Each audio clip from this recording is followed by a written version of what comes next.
Halo adik-adik siswa kelas 10 yang terkasih, salam jumpa lagi. Semoga video ini menjumpai adik-adik semua dalam keadaan yang sehat dan bahagia. Di video sebelumnya kita telah belajar tentang keunikan diri kita sebagai seorang manusia. Baiklah, pada kesempatan ini saya sampaikan beberapa butir materi yang sudah kita bahas di pertemuan sebelumnya. Yang pertama, manusia diciptakan unik satu-satunya di dunia ini. Kita adalah ciptaan yang istimewa bila dibandingkan dengan ciptaan Allah yang lain. Tuhan menciptakan manusia melalui proses yang matang dan tidak asal jadi. Poin yang kedua, kita sebagai remaja muda Katolik harus menerima keunikan diri kita sehingga kita selanjutnya bisa menjalani hidup dengan kesadaran diri, self-consciousness, penerimaan diri, self-acceptance, kepercayaan diri, self-confidence, dan perasaan aman dan nyaman dengan diri, self-assurance. Ini penting karena hal-hal inilah yang menjadi dasar bagi kita untuk dapat mengisi hidup, meraih cita-cita, dan melaksanakan panggilan Allah secara lebih maksimal. Poin yang ketiga yang kita bahas kemarin adalah kita belajar dari Yesus yang menerima keunikan dirinya. Dia menerima keunikannya dan mengembangkannya sampai pada klimaksnya. Tidak setengah-setengah. Yesus menerima keunikan dirinya 100%. Baiklah adik-adik, subtema di pertemuan kita sekarang ini adalah mengembangkan karunia Allah. Jika kita sudah menerima keunikan diri kita sebagai karunia dari Allah atau pemberian cuma-cuma dari Allah, berarti makna subtema kita kali ini juga berarti mengembangkan keunikan diri kita masing-masing. Saya mulai pembahasan kita kali ini dengan meminjam kalimat dari seorang filsuf dan pemikir yang terkenal, yakni Aristoteles. Beliau pernah berkata begini, manusia akan bahagia jika ia secara aktif merealisasikan bakat-bakat dan potensinya. Aristoteles sebagai seorang filsuf pasti sangat paham bahwa dalam diri seseorang tersimpan begitu banyak potensi dalam ukuran tertentu.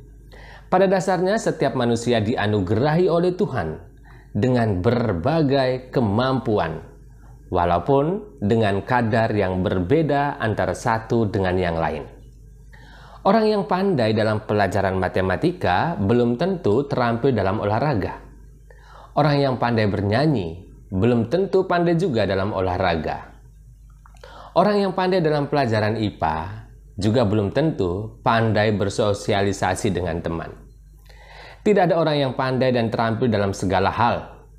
Kenyataan ini seharusnya menyadarkan setiap orang, menyadarkan kita semua, bahwa di satu pihak setiap manusia mempunyai kemampuan, tetapi di lain pihak kita juga mempunyai keterbatasan. Maka tugas setiap kita adalah menemukan keduanya, apa yang menjadi kemampuan kita, dan juga menemukan apa yang menjadi keterbatasan kita. Nah, kita harus menemukan keduanya. Yang satu untuk kita tingkatkan dan yang satu lagi untuk kita sadari. Kita tidak harus jadi seperti idola kita, tetapi semangatnya harus mampu menginspirasi kita untuk mengembangkan yang kita miliki. Adik-adik yang terkasih, ada remaja yang sejak awal sudah menerima, berlatih, dan menegaskan kemampuannya dalam bidang tertentu. Sejak masih sangat muda belia bahkan. Ini bagus. Tetapi ada loh remaja yang walaupun sudah duduk di bangku kelas 10 SMA pun masih belum percaya diri dengan kemampuan yang dimilikinya. Bahkan ada yang masih ragu-ragu. Sebenarnya bakat atau kemampuannya apa? Bagi kalian yang masuk dalam golongan ini, yang masih ragu-ragu, mari kita ambil waktu sejenak. Pejamkan matamu dan katakan dalam hatimu, aku tidak harus jadi seorang penyanyi jika memang aku tidak memiliki bakat bernyanyi. Aku mungkin bisa membaca puisi. Atau aku tidak harus jadi apapun yang menurut mereka keren. Aku cukup menjadi diriku sendiri dengan versi terkeren diriku. Tidak apa harus berbeda dari yang kebanyakan disenangi orang. Karena memang aku unik. Aku merasa bahagia jika aku menari, dan itu bagus. Tidak semua orang harus jadi pemain bulu tangkis, kan? Kalaupun aku merasa bisa di suatu bidang yang tidak populer sekalipun, yang penting aku bisa jadi 100% diriku saat berada di sana. Adik-adik yang terkasih, ingat, Tuhan menciptakan kita bukan asal jadi. Ada proses dan rencana indah di balik semua proses adanya kita. Keindahan itu sudah Allah tanamkan dalam diri kita. Inilah saatnya kita untuk mengembangkannya. Mari sejenak melihat apa nasihat Tuhan bagi kita dalam mengembangkan bibit kebahagiaan yang sudah ada dalam diri kita.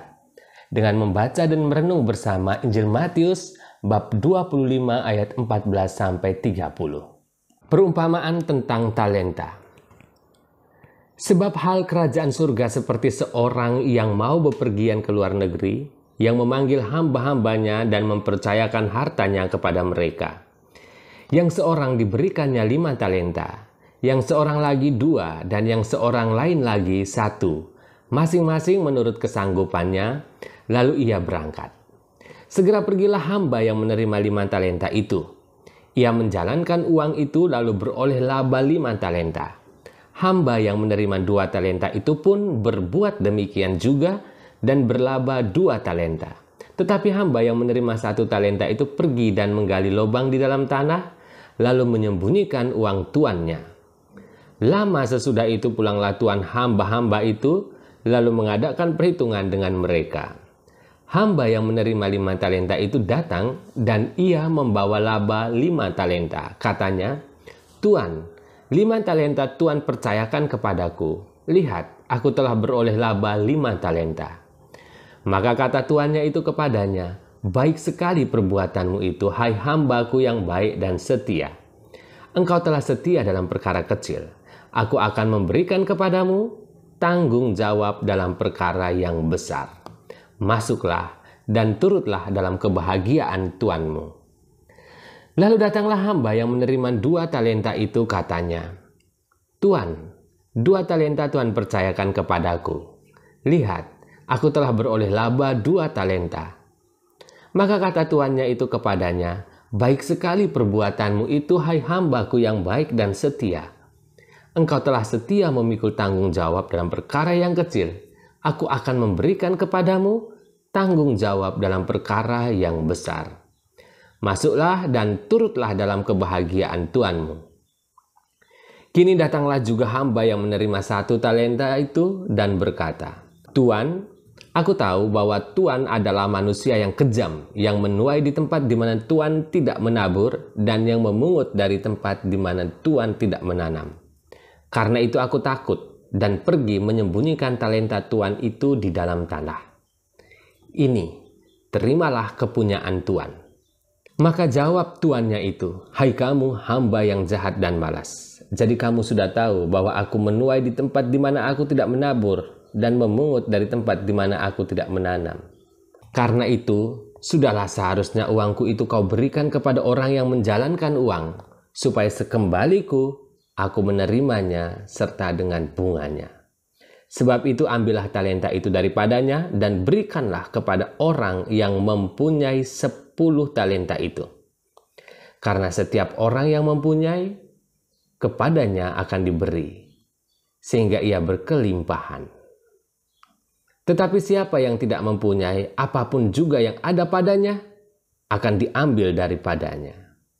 Dan campakkanlah hamba yang tidak berguna itu ke dalam kegelapan yang paling gelap. Di sanalah akan terdapat ratap dan kertak gigi." Adik-adik yang terkasih, bacaan suci yang barusan kita baca tadi rasanya sangat cocok dengan tema kita. Kata talenta aslinya berarti satuan berat dan uang yang digunakan pada zaman kuno di Yunani, Kekaisaran Romawi dan Timur Tengah di daerah sana. Kemudian kata ini mengalami perkembangan dalam maknanya. Kata talenta itu menurut Kamus Besar Bahasa Indonesia berarti pembawaan seseorang sejak lahir atau bakat. Jadi kalau bacaannya adalah perumpamaan tentang talenta, berarti bisa secara harafiah berarti tentang pembawaan atau bakat seseorang. Ada beberapa poin yang bisa kita petik dari bacaan tadi. Yang pertama, semua manusia diberi talenta atau bakat atau kemampuan diri dalam porsi yang berbeda-beda. Intinya, semuanya diberi. Sekali lagi, semuanya diberi. Jadi tidak boleh ada satu remaja Katolik pun di sini yang merasa tidak diberi oleh Allah. Poin yang kedua, Sikap yang harus diteladani adalah sikap mereka yang mengembangkan apa yang mereka terima. Sikap ini dipuji atau dikehendaki oleh Allah. Dan imbalan bagi mereka yang berusaha mengembangkannya adalah jelas. Akan mendapatkan lebih dari yang mereka terima. Poin yang ketiga, sikap yang tidak dikehendaki oleh sang pemberi talenta adalah sikap yang tidak mengembangkan apa yang telah dia terima. Fakta yang menarik di sana adalah bahwa talenta yang tidak dikembangkan itu akan diambil darinya. Bisa hilang. Tidak tanggung-tanggung ya. Uang Rp1.000 yang disimpan bertahun-tahun akan mengalami penurunan nilai, walaupun angkanya sama 1.000. Dulu uang Rp100 di zaman saya remaja bisa beli 4 buah pisang goreng. Kalau sekarang uang yang sama tidak bisa membeli 1 buah pisang goreng pun. Jelas ya, sesuatu yang tidak dikembangkan akan mengalami penurunan nilai. Begitu juga bakat. Adik-adik yang terkasih, memang usaha mengembangkan bakat tidak semudah membalikkan telapak tangan. Pemain badminton Indonesia menghabiskan berjam-jam latihan dan itu dalam jutaan hari. Tidak mudah.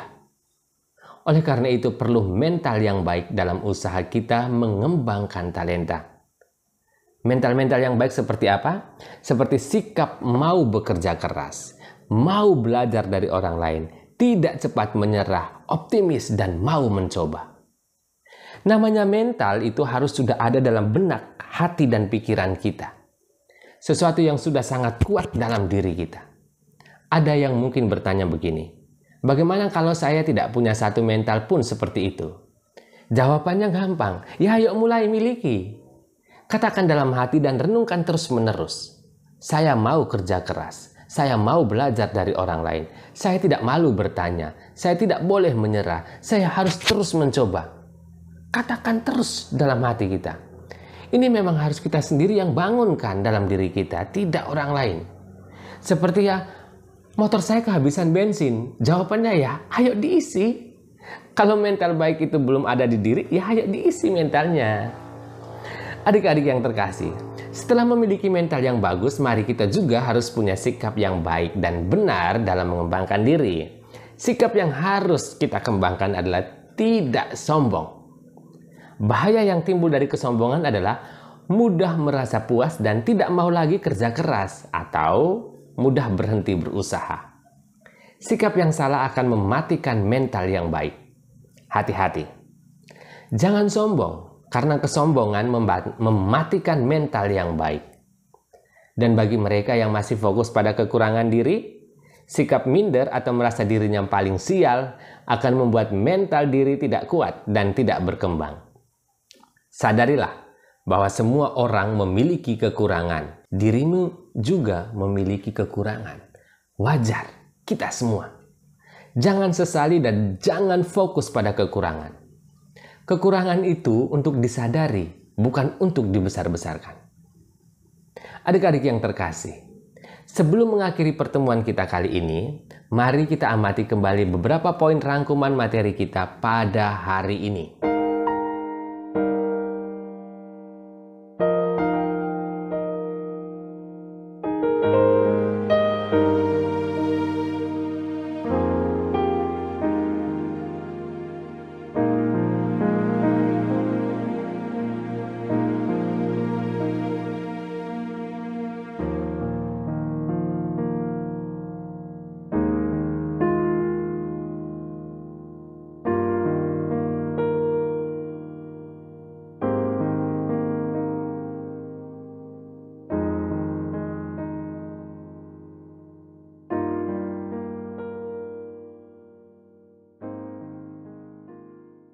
Sekarang ambillah sikap duduk yang baik.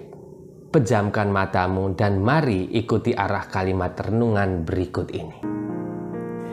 Kisah pensil.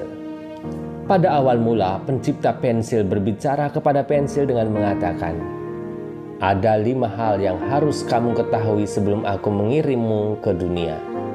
Ingatlah itu selalu dan kamu akan menjadi pensil terbaik sesuai potensimu. Pertama, kamu akan mampu melakukan banyak hal besar, tapi hanya jika kamu membolehkan dirimu dipegang oleh tangan seseorang. Kedua, kamu akan mengalami peruncingan yang menyakitkan dari waktu ke waktu. Tetapi hal ini dipersyaratkan jika kamu ingin menjadi sebuah pensil yang lebih baik. Ketiga, kamu memiliki kemampuan untuk mengoreksi kesalahan apapun yang kamu perbuat. Keempat, bagian terpenting akan selalu berupa apa yang berada di dalammu.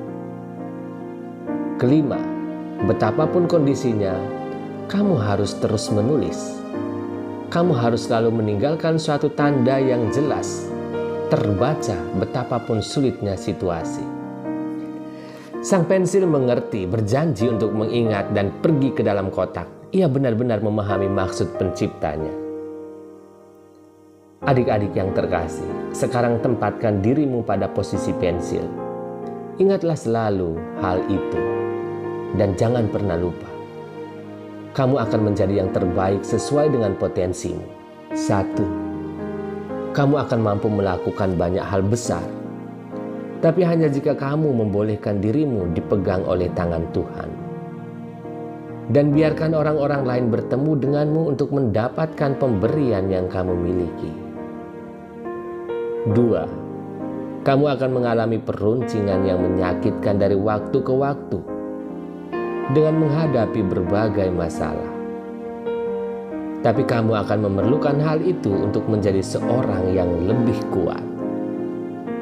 3. Kamu akan mampu mengoreksi berbagai kesalahan yang mungkin akan kamu perbuat agar bertumbuh melalui berbagai kesalahan itu. 4. Bagian terpenting dalam dirimu selalu berupa apa yang berada di dalam dirimu. 5. Pada permukaan apapun yang kamu jalani, kamu harus meninggalkan tandamu. Betapapun situasinya, kamu harus terus mengabdi pada Tuhan dalam segala hal. Adik-adik yang terkasih, tiap orang ibarat sebuah pensil. Ia diciptakan oleh penciptanya untuk suatu maksud yang unik dan spesial. Hal seperti ini pernah dikatakan Mother Teresa dalam wawancara dengan Edward Desmond dari majalah Time tahun 1990. Katanya, saya hanya pensil kecil di tangan Tuhan. Dia yang berpikir, dia yang menulis. Pensil itu tidak bisa apa-apa, ia hanya digunakan. Saya merasa Tuhan ingin memperlihatkan kebesarannya dengan menggunakan ketiadaan. Dengan pengertian dan usaha terus, marilah kita maju terus dalam hidup kita di bumi ini dengan memiliki sebuah tujuan yang bermakna dalam hati kita dan suatu hubungan dengan Tuhan tiap hari.